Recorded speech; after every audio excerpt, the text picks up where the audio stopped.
네, 안녕하세요. 모카 김한용입니다. 제가 만나보는 차는 제 차 포르쉐 911입니다. 911 992인데요. 그런데 오늘은 이 차를 만나보는 건 아니고 오늘의 주인공은 포르쉐 992.2입니다. 새로워진 포르쉐인데요. 그게 그거 아니야? 라고 생각하시겠지만 제 눈에는 너무 바뀌어서 얘는 더 이상 911이 아니야 라고 얘기할 정도로 달라졌습니다. 왜냐면 하이브리드가 들어가고 파워가 너무 세지고 터보도 너무 세지고 게다가 구멍이 뻥뻥 뚫려 있고 헤드램프는 이게 뭐야? 라고 얘기하는 사람들도 있고요. 아니야, 파워가 훨씬 세고 멋있고 효율적이고 더 미래적인 포르쉐로 거듭났어 라고 얘기하는 사람도 있는데 어떤 것이 사실인지 끝까지 함께 살펴보시죠.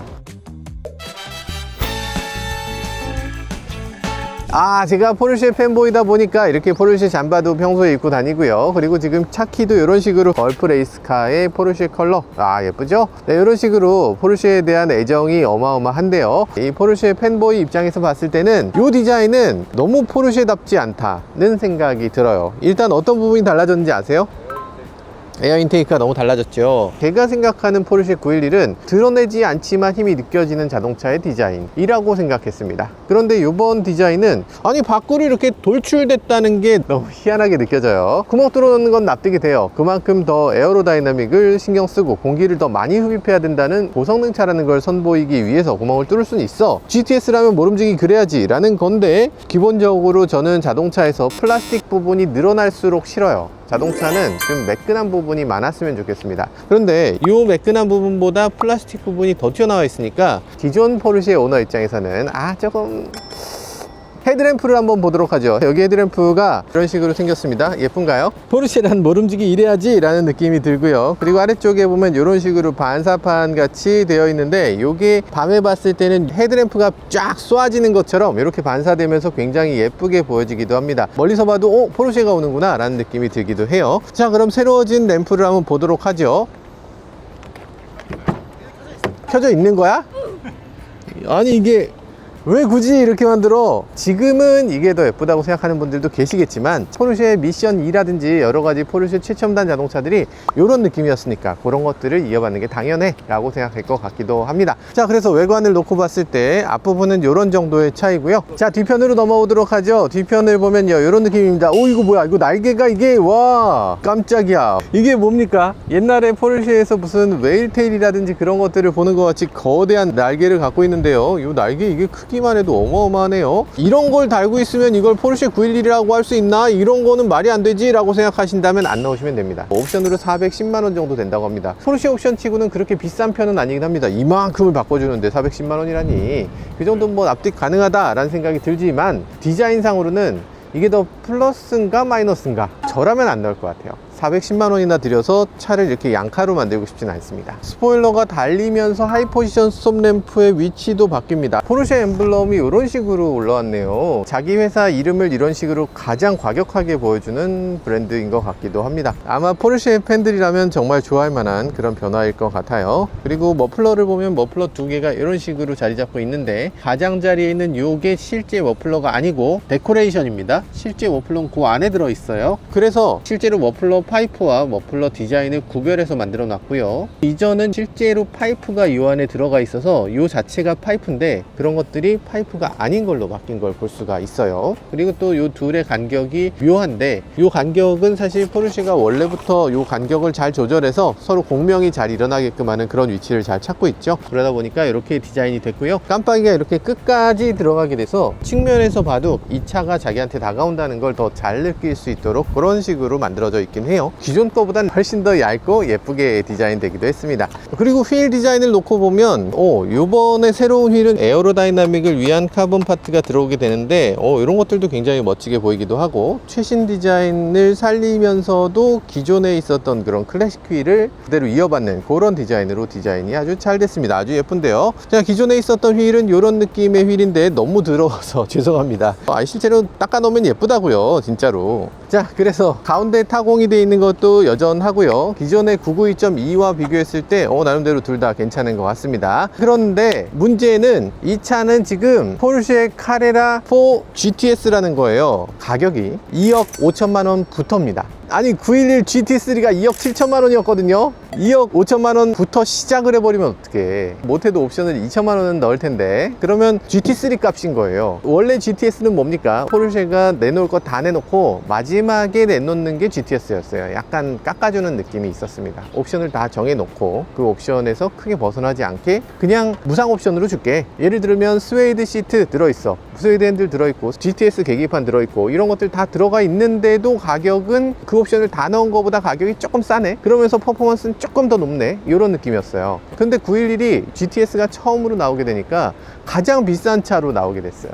근데 GTS가 시장에 나오면 다들 생각합니다. 그 위에 하나 더 있는데, 터보가 있잖아. 그리고 그 위에 하나 더 있는데, 터보 S도 있잖아. GTS를 그 가격에? 라고 생각하게 되는 거죠. 아니, GTS를 그 가격에 내고 GT3를 만약에 2억 7천, 8천 금액에 내놓으면 GT3 사지 라고 생각하는 그런 몰치각한 사람들이 간혹 있는 것 같아요. 물론 GTS가 당연히 좋죠. 하이브리드고 여러 가지 면에서 좋으니까. 그러니까 GTS가 프리미엄 가격에 나오게 된 것 같은데, 자, 이 프리미엄 가격에 나온 GTS 어떤 느낌인지 직접 살펴보도록 하겠습니다.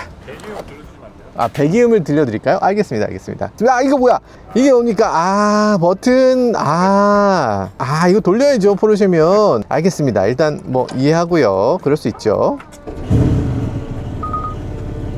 드라이브 모드를 스포츠로. 사운드 괜찮네요. 하이브리드라서 상당히 걱정했는데, 하이브리드지만 예전 포르쉐 느낌이 오히려 더 많이 납니다. 이거 실제로 주행하면 즐거운 사운드가 될지 저희가 주행을 통해서 좀 더 알아보도록 하겠습니다. 얼른 타시죠.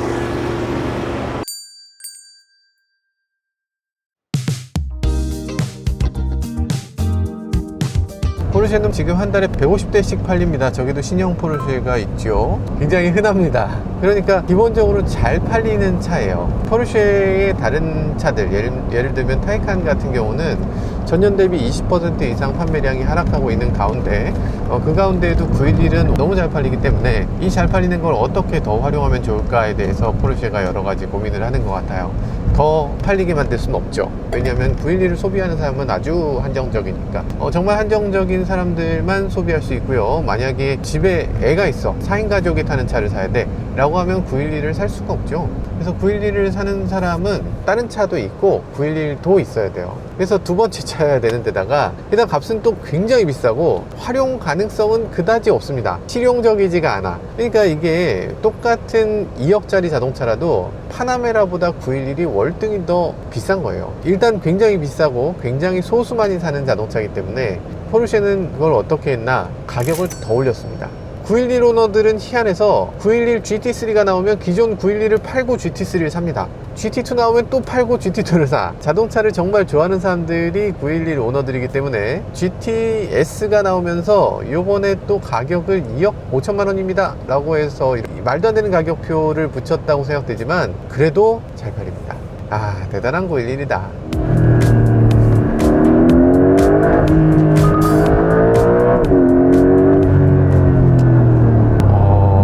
파워트레인은 너무 좋네요. 역시 포르쉐는 엔진이고 운전자에게 진정한 만족감을 주는 것 같아요. 진짜 멋진 건 저 RPM에서 멋집니다. 1000rpm인데 여기서 밀어붙이면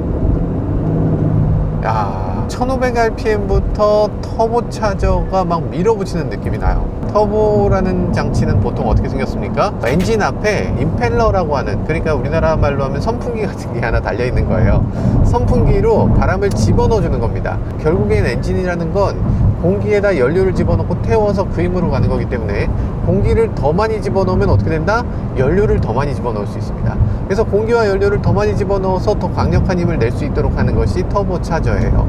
그래서 터보차저라는 게 별도로 있는데요. 근데 그 터보차저는 치명적인 문제가 있었으니 뭐냐면, 처음에 여러분이 딱 켜면 최고 속도로 빡 돌기 시작하진 않을 거잖아요. 처음에 웅웅웅웅웅 이렇게 돌 거 아니에요. 약간 처음에 도는 속도가 느려질 수가 있어요. 그게 느려지면 오히려 흡기에 방해가 됩니다. 오히려 공기가 덜 들어가게 돼. 게다가 압축 B도 공기가 더 들어오는 걸 감안해서 만들어졌는데 실제로 공기가 그 정도가 들어오지 않는 상황에서는 출력이 오히려 낮아지는 문제가 생깁니다. 터보가 제대로 이루어지지 않는 터보차에 처지는 상황, 그런 것들을 터보렉이라고 하는데요. 그런데 포르쉐의 다른 자동차들을 보면 그런 터보렉을 줄이기 위해서 여러 가지 노력을 기울입니다. 일단 임펠러를 두 개로 나눕니다. 트윈 터보라고 우리가 얘기하는 그런 터보차저들은 이 터보 임펠러가 작기 때문에 작은 배기가스에도 쉽게 돌아갈 수 있도록 만듭니다. 그러니까 작동되는 RPM이 낮은 거죠. 터보렉이라는 걸 사실상 거의 느낄 수 없는 그런 시스템을 만들어 놓고 있는데요. 그런데 이번에 992.2는 그것보다 한술 더 떴습니다. 기존에는 그래도 배기가스를 가지고서 터보차저를 돌리는 거였는데 이제는 배기가스가 아니라 전동으로 터보차저를 돌리는 방식을 채택하고 있어요. 배기가스가 제대로 작동되기 전에 슈퍼차저처럼 배기가스가 적을 때 한 번씩 도와주는 형태의 하이브리드입니다. 사실은 이거는 터보차저라고 하면 안 되고 슈퍼차저라고 해야지 맞는데 그런데 포르쉐는 아무래도 터보라는 말에 대한 애정이 있기 때문인지 전동차저도 지금 터보차저라고 이름을 붙이고 있네요. 그러다 보니까 낮은 RPM에서도 터보차저가 잘 작동될 수가 있고요. 이런 식으로 달리는 느낌도 아주 매력적으로 만들어 놓고 있네요.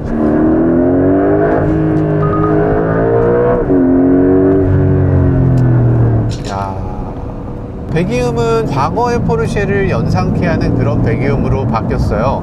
요 전에 992.1 하고 비교했을 때 더 과거의 차로 느껴집니다. 왜 그렇게 했을까 생각해보면 하이브리드로 바뀌었을 때 배기음이 부족하지 않을까, 배기음에 대해서 아쉽지 않을까 하는 생각이 있었을 거고, 더욱더 과거지향적인 사운드로 더 큰 소리를 낼 수 있도록 이렇게 만들어진 걸 느낄 수가 있네요.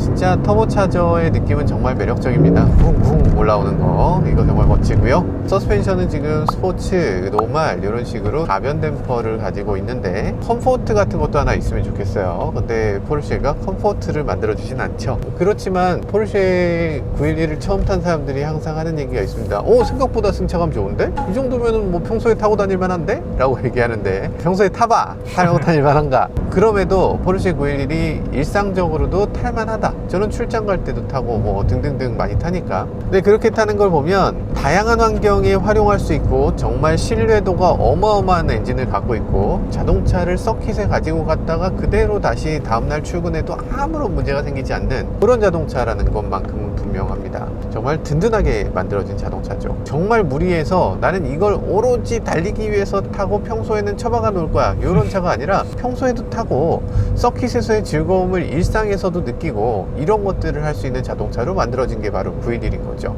그래서 서스펜션이라든지 이런 것들 일상적으로 탈 때는 다른 차에 비해서는 확실히 좀 단단하지만 BMW나 메르세데스의 고성능 자동차들처럼 정말 끝판왕처럼 단단한 그런 느낌을 주진 않습니다. 그래도 어느 정도 부드러운 느낌을 주고 있어요. 실제로 레이스카들을 타봐도 서스펜션이 그렇게까지 딱딱한 경우는 흔치 않다. 부드러워야 노면을 더 잘 접지할 수 있기 때문에 포르쉐는 다이나믹하게 핸들링을 꺾어주는 이런 기민한 느낌을 주는 것도 당연히 중요하지만 이렇게 날카롭게 문제없이 코너를 돌아나가는 걸 더 중요하게 여기기 때문에 그런 서스펜션 특성을 갖고 있게 됩니다. 그러니까 만약에 서스펜션을 정말 단단하게 만들어 버리면 어떤 일이 벌어지냐면 코너가 완벽히 매끈하지 않잖아요. 연석을 밟을 수도 있잖아요. 연석이 드드드 하는 그런 연석일 때 만약에 그걸 점프하듯이 탕탕탕 튀겨내 버리면 그러면 그립이 어느 정도 사라지게 될 겁니다. 그런 것들을 막기 위해서 그립을 계속 유지할 수 있도록 서스펜션을 부드럽게 만드는 게 포르쉐의 특징이라고 할 수 있어요. 자연흡기 엔진 사운드 같은 게 나네요. 이전 포르쉐 같은 느낌이에요. 어떻게 이런 소리를 냈냐. 와, 엔진 반응도 자연흡기에서 느꼈던 그리웠던 그 느낌을 그대로 살려놓고 있네요. 와, 그립은 어떻게 이렇게 좋습니까? 지금 게다가 역뱅크거든요. 역뱅크인데 코너가 아니야. 그리고 이 차는 후륜 조향이 있어서 코너를 돌 때 와, 이런 느낌이라고. 대단하네요. 이야, 아니 이게 조금 거칠게 좀 달려볼까 라고 했는데 거칠지가 않았어요. 차한테 야, 너 힘들지? 타이어를 내가 조져주겠어 하고 딱 달렸는데 근데 타이어가 뭐 있었어? 이런 느낌입니다. 되게 차한테 진 느낌이네. 한계치가 얼마나 위에 있는지 가늠이 안 될 정도로 높은 위치에 있네요. 이전 포르쉐하고 디자인적인 특성이나 이런 것들이 변화된 것은 잘 모르겠어요. 그게 좋은지 나쁜지는 모르겠지만 적어도 엔진 특성이라든지 출력이라든지 그립감이라든지 이런 모든 면에서 이전의 V11, 992, GT-S에 비해서 한 차원 아니면 두 차원 더 높아진 것 같은 느낌이 듭니다. 역시 포르쉐는 포르쉐다. 이게 노멀 모드였다는 거. 런치 컨트롤 기능이 있잖아요. 달려보죠. 뭐였지요? 깜짝이야. 세상에. 지금 10km에서 50km까지 이렇게 막 달렸는데, 와, 50km까지 너무 빠르게 달려서 깜짝 놀랐네요. 시속 100km까지 가속 시간은 3초입니다. 그런데 실제로 가속감을 느껴보면 3초로 전혀 느껴지지 않아요. 일단 엔진이 주는 사운드가 어마어마하기 때문에 그 사운드로 인해서 전기차의 3초하고는 전혀 다른 그런 느낌이 듭니다. 그리고 또 포르쉐가 발표한 게 3초이기 때문에 포르쉐는 항상 이런 부분에 뻥을 치잖아요. 아마 실제로 시속 100km까지 가속 시간은 3초보다 조금 더 낮지 않을까 하는 생각이 듭니다. 일단 아드레날린이 뿜어지잖아요. 전기차는 뭐냐 하면 숫자를 봐야 돼. 3초라는 걸 내 눈으로 확인하기 전까지는 믿어지지 않는 부분이 있죠. 그런데 얘는 야, 이건 3초 아니라도 괜찮아. 굳이 내가 3초일 필요가 없어. 수치를 달성하는 게 아니라 그냥 내 기분을 끌어올리기 위한, 정말 아드레날린을 뿜어내기 위한 그런 용도로서 시속 100km까지 가속이라는 기능이 있다. 그런 느낌입니다.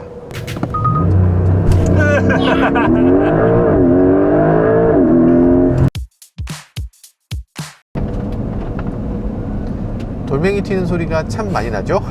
911이니까 납득이 됩니다. 일단 차체가 낮아요. 낮아서 불편하네 라고 생각할 수 있잖아요. 다른 브랜드 같으면 그렇게 얘기하겠지만 이 차는 911이니까 아이스포츠카 원래 낮은 거 몰랐어? 야, 너 차 잘 모르네? 이렇게 얘기할 수 있는 거죠. 911이라는 자동차는 하나의 장르예요. 그렇기 때문에 이걸 가리켜서 어떤 부분이 나쁘다라고 얘기할 수가 없는 거예요. 911은 왜 이럴까요? 라고 얘기하는 것 자체가 넌센스야. 그냥 911이 스포츠카인 거야. 어떤 자동차는 그게 무슨 스포츠카예요 라고 얘기하잖아요. 예를 들면 스쿠프, 그게 뭐 스포츠카예요 얘기하잖아. 왜 스포츠카가 아니라고 합니까? 911 같지 않으니까. 차체가 충분히 낮고 실용성이 없고 출력도 높아야 되고 핸들링 특성도 충분히 좋아야 되는데, 그런 특성, 그러니까 911의 특성을 갖고 있는 자동차만 우리 스포츠카라고 얘기를 하는 거예요. 그래서 앞쪽에 엔진이 되게 커. 막 차가 무락무락해. 엄청나게 잘 달려. 그런 차들 있죠. 예를 들면 쉐보레 콜벳, 엄청난 파워를 갖고 있고 엄청나게 달리잖아요. 그런데 콜벳을 그게 무슨 스포츠카야, 그건 머슬카지 라고 얘기해요. 까마로도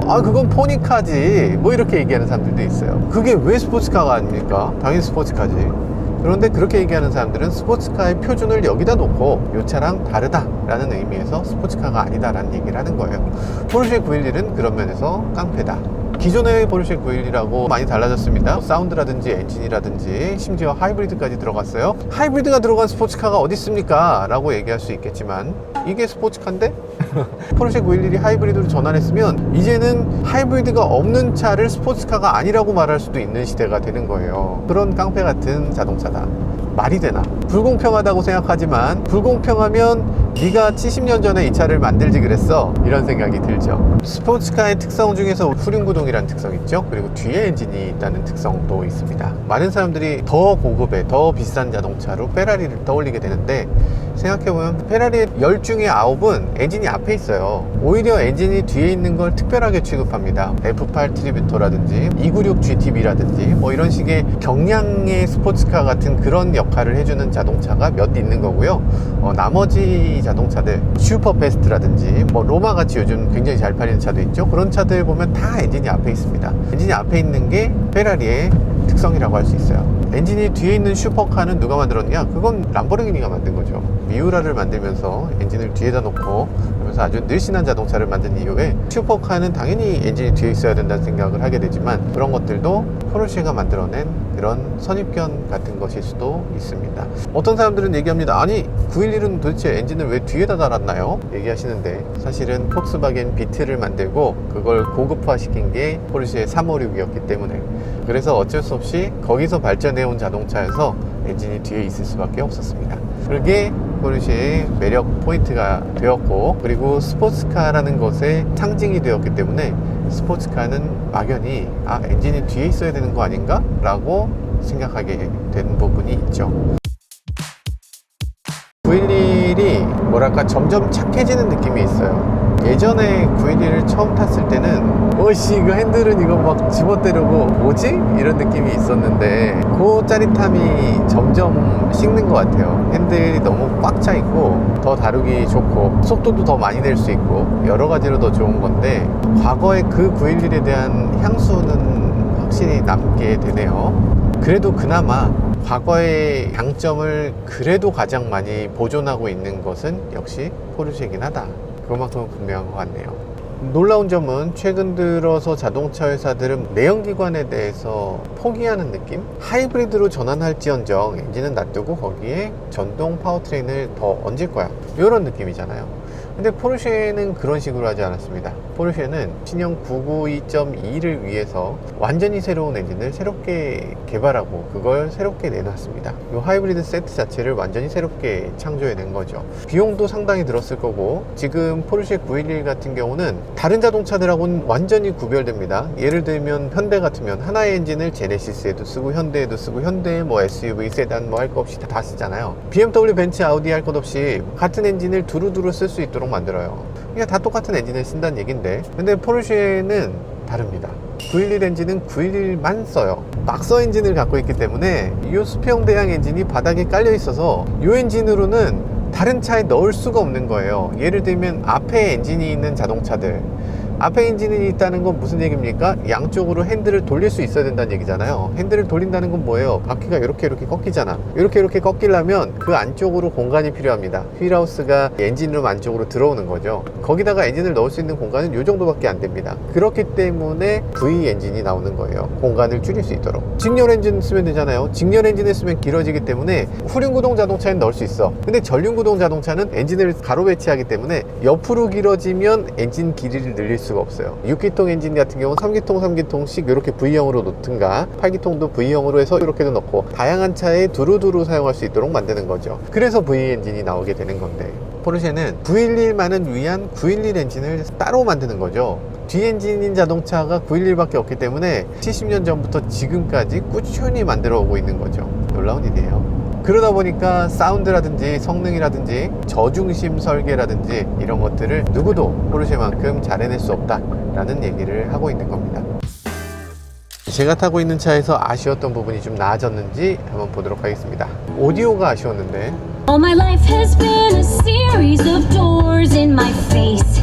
버메스터가 어떻게 사운드가 이렇게 이상할 수가 있죠? 이게 포르쉐가 예전부터 버메스터가 좀 그냥 그래요. 조금 나아졌을까 했는데 여전히 만족감은 그다지 높지 못합니다. 해야 될 것들은 잘하고 있어요. 고음은 제대로 쏘아주고 베이스도 그런 대로 나와주고, 그런데 둘이 뭔가 융화되어 있지 않은 느낌이 들어요. 진짜 고음이 바로 여기만 들려요. 이어폰을 낀 것 같은 그런 정도의 사운드로 느껴져요.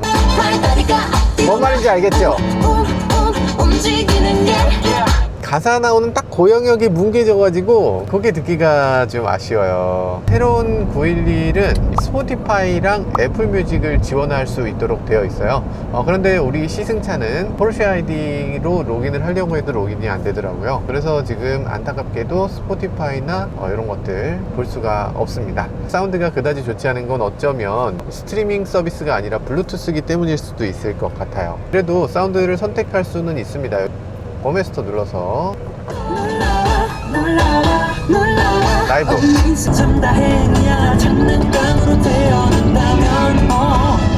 훨씬 낫다.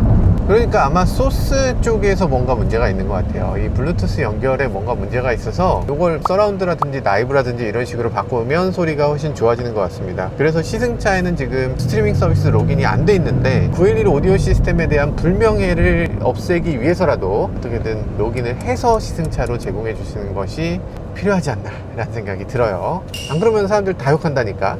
이게 계기판이 이번에 계기판. 기존 계기판은 911이라는 게 전통을 지켜야지 말이야 라고 하면서 가운데 탁 유지했었는데 이제는 아닙니다. 전통이고 뭐고 없고 전체를 디지털로 하면 되지, 요즘 세상에 그거 바늘 그거 누가 좋아한다고 그걸로 해 라고 생각이 바뀐 것 같아요. 그래서 계기를 이런 식으로 바꿀 수 있죠. 이렇게 바꿀 수도 있어요. 좀 아닌 것 같은데. 실용적인 면에서는 이게 좋은 거잖아요. 근데 911적인 면에서는 요건 안 좋은 것 같아요. 911을 정말 좋아하는 사람 입장에서 요건 마음이 되게 상해. 마음 상하죠? 많이 상합니다. 아, 이게 나만 그런 게 아니었구나. 나는 내가 기존에 911 오너기도 하고 삐딱선을 타서 이렇게 느끼는 줄 알았더니 나만 그런 게 아니었군요. 이 인터페이스는 좀 바뀌었으면 좋겠습니다. 5개의 링은 갖고 있었으면 좋겠다는 생각이 드는데 안 바꾸면 되죠. 이렇게 쓰면 되는 거 아니야. 그걸 뭘 굳이 바꾸려 그래. 그리고 해보면 이게 더 편할 수도 있어요. 지금까지 포르쉐 911 간단하게 시승해봤는데요. 역시나 많은 사람들이 우려했던 것들이 있었습니다. 도대체 이게 바뀌면서 좋아진 건 뭐냐, 나빠진 거 아니냐 라고 얘기하는 분들도 많았고, 하이브리드라는 게 도대체 뭐가 필요하냐 라고 얘기하는 분들도 계셨습니다. 그렇지만 여러 가지 장단점에도 불구하고 전체적으로 놓고 봤을 때 확실히 새로운 차다, 확실히 개선된 건 분명하다라는 건 느낄 수 있었습니다. 그럼에도 불구하고 가격은 상당히 높다는 거, 그렇지만 걱정할 건 아닌 것 같습니다. 왜냐하면 지금 이 차는 911 GTS, 지금으로서는 911 중에서 굉장히 비싼 축에 속하는 자동차일 텐데 앞으로 더 많은 트림이 다 나오게 되기 때문이죠. 저라면 아무래도 다음 차를 기다려보는 게 더 낫겠다는 생각을 해보게 되네요. 지금까지 저는 모카 김한용이었습니다. 감사합니다. 좀 올라갈 때 안 닿을까요? 이게 안 닿을까 살짝 걱정이 되는데 아무래도 리프팅 기능이 있으니까 괜찮지 않을까 한번 해보도록 하겠습니다. 리프팅 기능 했어요? 닿을 것 같으면 바로 후진할게요. 아, 리프팅 기능 좋구만. 아니야, 어쩌면 오히려 뒤에 샷스파이가 앉아 있어서 이게 앞이 들려서 잘 갈 수 있을지도 몰라요. 차의 이야기 세상은 넓어 차들은 달려가지 하나 둘씩 펼쳐지는 차의 모험 바퀴 아래 세상은 무궁무진해 모카에 몰두해 이끌림의 순간